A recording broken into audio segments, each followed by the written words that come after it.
ভারত বাংলাদেশ সীমান্ত ঘেঁষে আমবাগান গড়ে উঠেছে নওগাঁ জেলার সাপাহার নিয়ামতপুর ও পোরশা উপজেলায়। এই আমবাগানগুলোতে ব্যাপক পরিমাণে আম উৎপাদন হয়ে থাকে।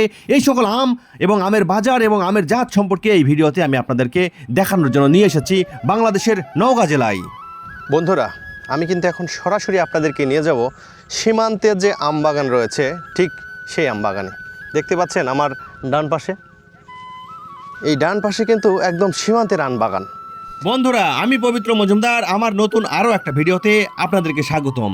আজকে আর অন্য কোথাও নয়, আজকে চলে এসেছি বাংলাদেশের নওগাঁ জেলার সাপাহার উপজেলার খঞ্জনপুর বর্ডারে। এই খঞ্জনপুর বর্ডারে রয়েছে কিন্তু প্রচুর পরিমাণে আম বাগান, হেক্টরের পর হেক্টর জমি শুধু আমের বাগান আর আমের বাগান, যা দেখলে আপনার চোখ জুড়িয়ে যাওয়ার মতো। আমি আজকে আপনাদের দেখাবো এই বর্ডারে কেমন আম উৎপাদন হয়ে থাকে এবং কি কি জাতের আম উৎপাদন হয়, এবং দেখাবো এখানকার সেই খোলামেলা সীমান্ত। আম এবং সীমান্ত দুটোই আপনাদেরকে দেখাবো। আপনারা সমস্ত ভিডিও জুড়ে আমার পাশেই থাকবেন এবং অবশ্যই আমার চ্যানেলটি আপনারা সাবস্ক্রাইব করবেন, আর যদি আরও বেশি ভালো লেগে থাকে আপনাদের আপনজনের নিকট একটু শেয়ার করে দিবেন।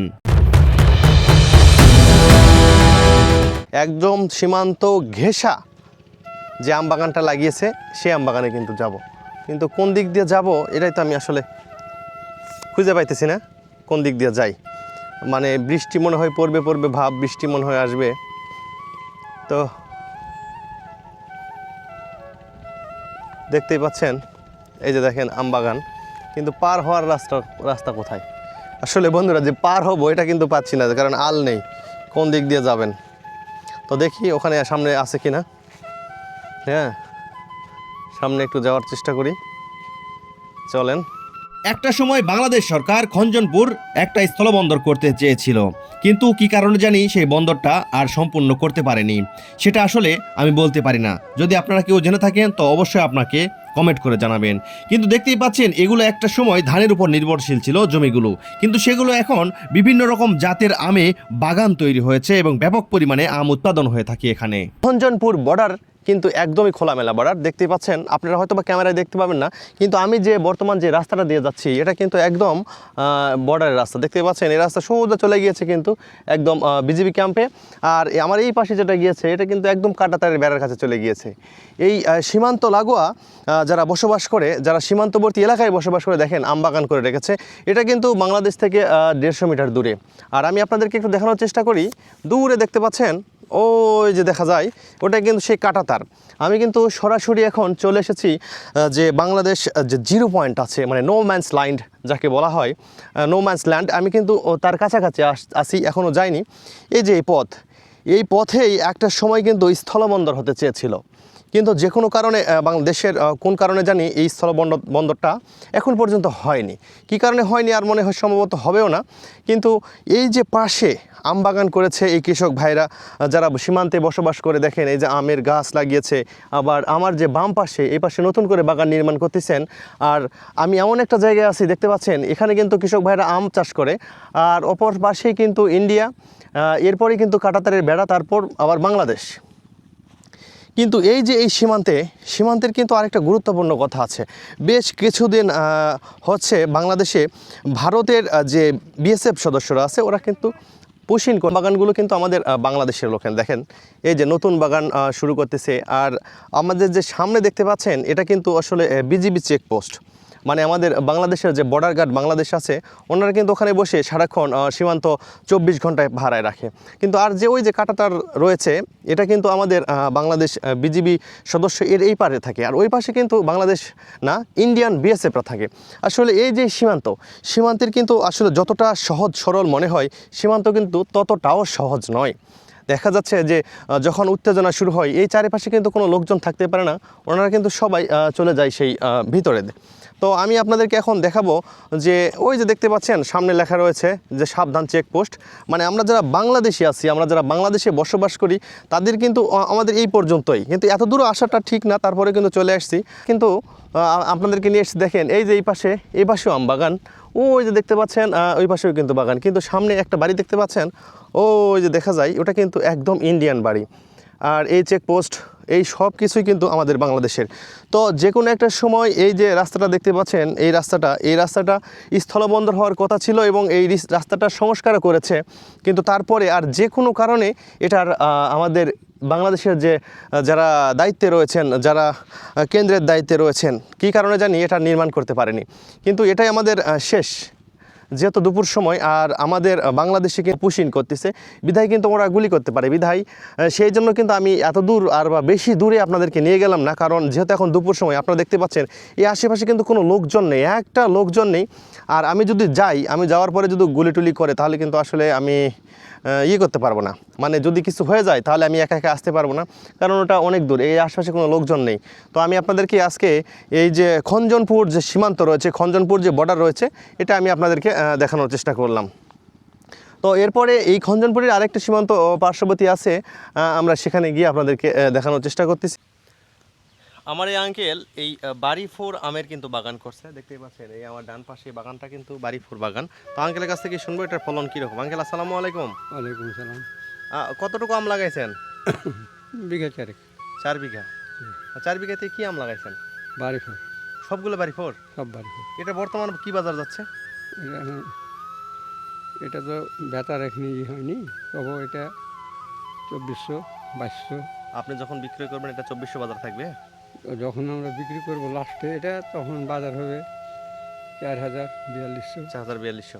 তাহলে আশা করা যায় যে এই 4 বিঘা না 6 বিঘা লাগাইছেন? 4 বিঘা। 4 বিঘাতে কত লাখ টাকা বিক্রি হতে পারে? ধরেন যে এখন দামের উপর নিয়ে কথা, আর আম কত ফলন হবে। ও, তারপরে একটা আইডিয়া আছে না কত কত ক্যারেট হবে, এরকম তো একটা টাকা নিছেন হ্যাঁ, যে এবারে এত আম হবে? হতে পারে 3.5 লাখ টাকা পর্যন্ত যাবে। 3.5 লাখ টাকা না? তারও বেশি হবে। পরিশ্রম কিরকম, পরিশ্রম তো 20 সাহার এলাকা হাবি যাবে, অনেক কিছু দেওয়া হয়। তাই না? কখন এই বাগানে আসছেন কখন? বাগানে এসে আমি প্রায় 8টার দিকে। ওরে বাবা, 8টার সময় বাগানে আসছেন আর এখন বাজে 1:27। জি জি। বাসায় যাচ্ছেন খাওয়া দাওয়া করার জন্য? হ্যাঁ, বাগানেই ছিলেন? বাগানে ছিল। তাহলে পরিশ্রমও খুব। পরিশ্রম খুব, ওই যে ঘাস ছিল না কিছু। কোন কি কাজ করতেছেন চলেন তো আমাদেরকে একটু দেখে নিয়ে আসি। ওটা রাখেন। বন্ধুরা, আঙ্কেল কিন্তু আমাদের সেই বাগানে নিয়ে যাচ্ছে, ওনার যে বাগানে যে আমের জাত এবং কীরকম ফলন আসছে আঙ্কেলের কাছ থেকে একটু জানার চেষ্টা করি। হ্যাঁ, এটাই কিন্তু সেই আঙ্কেলের বাগান। কিন্তু বাগানটা একটা জিনিস হয়েছে, একদম কিন্তু রাস্তার পাশে। আম ভাঙার পর যে ঘাড়ে করে নিয়ে আসতে হবে বা এই করতে হবে এরকম না, একবার দেখতে পাচ্ছেন ওরে বাবা, এই আম সর্বনিম্ন 1.5 কেজি ওজন হবে। দেখেন এত সুন্দর ফলন হয়েছে। হ্যাঁ, আঙ্কেলের কাছ থেকে একটু শুনি। আঙ্কেল, কোন পর্যন্ত আপনার? আমার হ্যাঁ, আমার ওই যে লাস্ট টেকের গাছ, চলেন তো চলেন তো চলেন তো দেখি। এই সাইড থেকে এই চলে যাবে। বাগানের বয়স কত বছর? আমি এটা নিয়েছি অন্য ধনার বাগান, আমি 4 বছর লেগে নিয়েছি। 4 বছর হলো পত্তন বা লিজ নাই সেটা নিয়ে নিছেন? জি। ও আচ্ছা আচ্ছা, দেখতেই পাচ্ছেন ওরে বাবা, মাশাআল্লাহ। তারপরে মনে করেন যে অবদান ঝড়ে পড়েছে, আর তার বান্দার পরিশ্রমের ফল দেখেন। বন্ধে ডাল ছাঁটতে হয়েছে। ডাল ছাড়তে হয়েছে? হ্যাঁ, ফের ওই যে সুতা দিয়ে, ফের ঝুট সুতা দিয়ে ফের সব পুরোটাই বাঁধতে হয়েছে। দেখতে পাচ্ছেন কত সুন্দরভাবে কিন্তু ঝুলে আছে। তা এই আগাছাগুলো সব পরিষ্কার পরিষ্কার করে দেবেন? এই যে মারছি সবগুলো এটা ওই পর্যন্ত পরিষ্কার করতে করতে ওই থাকবে না? পর্যন্ত চলে যাবে এই সাইডে। আচ্ছা আচ্ছা, এই পুরা কি বাগানের দাগি 3 বিঘা? এটা 3 বিঘা আছে। এটা 3 বিঘা? জি। ও, পুরাটাই এই বাড়ি ফোর? ওই বাড়ি পর এটা নামবে আর কতদিন পর? এটা ধরেন যে মাসখানেকের ভিতরে কাজ হবে। মাঝখানেকের পর থেকে আম ভাঙা শুরু করবে? আম ভাঙা শুরু করবে। ও, আরো মনে হয় ছিল ওই যে ওগুলো তো আম ভেঙে দিচ্ছেন নাকি? ওইটা ঝড়ে পড়েছে কিছু। না না, এই এই যে এই যে না, ডাল কাটিছিল। ওটা কেটে দিছেন? হ্যাঁ, ওটা কাটি দিয়েছে। ওটা কাটা দেওয়ার কারণ কি একটু বলেন তো? ওইটা এই যে এটা কেটে দেওয়ার কারণ হলো, এটা কেটে দেওয়ার কারণে এই পানিটা যেন এটাতে না পড়ে। ও, এটা পড়লে আচ্ছা, পানিতে পড়লে দাগ, ওই যে দাগটা হয়েছে ওটা হবে? হ্যাঁ, ডাক্তার। আচ্ছা আচ্ছা, এই দাগটাই যেন না হয় ওই জন্য। এই জন্য ওই করছেন, কেটে দিছেন। দাগ হলে কি বাজারের মূল্য কম হয়? কম দিবে একটু। ও, ঠিকই বলছে তো আঙ্কেল। এই যে দেখেন এটাতে কিন্তু কোনো দাগ নেই, একদম নিখুঁত আম। হুম হ্যাঁ, একদম নিখুঁত আম। তো ফলন তো আপনার খুব ভালোই হয়েছে। হুম 30 মণ বিঘা যাবে কম করে। গাছ করে লাগান। বিঘাতে 250 পার হয়ে যায়। 250 গাছ সমস্যা হয় না? জি না, এই যে দেখেন 6 ফিট এগুলো কত বড় হবে? এগুলো আর একটু বড় হবে। আপনারা দেখলেন যে আসলে আঙ্কেলের যে বাগানটা, বাগান দেখলে কিন্তু মাথা খারাপ, এত সুন্দর ফলন হয়েছে আর এই রকমভাবে আম ধরাচ্ছে। ওরে বাপ রে বাপ, দেখছেন ওরে সংকট, বাপ রে বাপ, এ তো মনে হয় যে লিচু ঝুলে আছে এই গাছে। দেখেন আপনারা দেখতে পাচ্ছেন এটাতে কিন্তু কোনো নেই, পাতাই নেই, ডাল নেই, কোনো কিছু নেই, শুধু আম ধরে রয়েছে। যাক, আসলে আমার কিন্তু সেই লাগতেছে এই আম বাগানে আসার পর। দেখেন, বাপরে বাবা, একবার এই গলিটার দিকে তাকান, দেখতে পাচ্ছেন পাতার চাইতে কিন্তু আম ঝুলে আছে। এই ব্যাপক পরিমাণে যে এই আম, এটা কিন্তু আর অন্য কোথাও না বন্ধুরা, এটা কিন্তু নওগাঁর সাপাহারে। আপনারা বুঝতেই পারতেছেন, নওগাঁর সাপাহারকে কিন্তু আমের রাজ্য ঘোষণা করেছে এই এলাকার লোকজন। একদম আমের নতুন যে রাজ্য বা আমের নতুন রাজধানীতে রূপান্তরিত হয়েছে নওগাঁর সাপাহার উপজেলা। দেখতেই পাচ্ছেন ব্যাপক পরিসরে কিন্তু আম ধরেছে। এই আমের ধরার কিন্তু আরেকটি কারণ রয়েছে। আমাদের পার্শ্ববর্তী দেশ ভারত, আমাদের পার্শ্ববর্তী যে দেশ যে ভারত আছে, এর যে মালদা জেলা রয়েছে, এই মালদা জেলার কিন্তু সীমান্ত ঘেঁষে এই সাপাহার, পোরশা এবং নিয়ামতপুর উপজেলা ঘেঁষে গিয়েছে সেই পূর্ণভবা নদীর পাশ দিয়ে। যার কারণে কিন্তু এই দুই দেশের দুই জেলাতেই কিন্তু ব্যাপক পরিমাণে আম চাষ হয়। সেই সুবাদে কিন্তু বাংলাদেশের নওগাঁ জেলার সাপাহারের যে এই খঞ্জনপুর, আমি একটা ইসমাইল কাকার বাগানে আসছি, সেখানেও কিন্তু দেখতেই পাচ্ছেন এইভাবে যে আম ধরেছে, আমি কখনো কল্পনাও করিনি যে আম একটা বাগানে এইভাবে ধরে থাকতে পারে। দেখেন দেখেন, এটা আসলে আমি জানি যে আম ধরে, কিন্তু এইভাবে যে গাছের মানে মাটি ছুঁই ছুঁই অবস্থা, দেখতে পাচ্ছেন কী অবস্থা, একদম কিন্তু মাটি ছুঁয়ে গিয়েছে আম। বাপ রে বাপ, কল্পনার বাহিরে। আসলে সৃষ্টিকর্তা চাইলে কি না পারে। প্রকৃতির কি সৌন্দর্য দেখেন, প্রকৃতির সৌন্দর্য শুধু নদী, নালা, পাহাড়, পর্বত এটাই যে এমন কিছু নয়।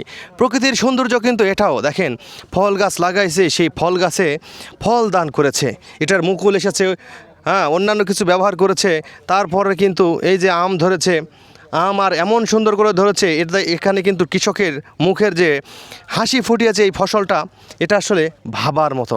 আমার কিন্তু কল্পনারও বাহিরে যে আমি আসলে আপনাদেরকে এইভাবে একটা আম বাগান দেখাতে পারবো।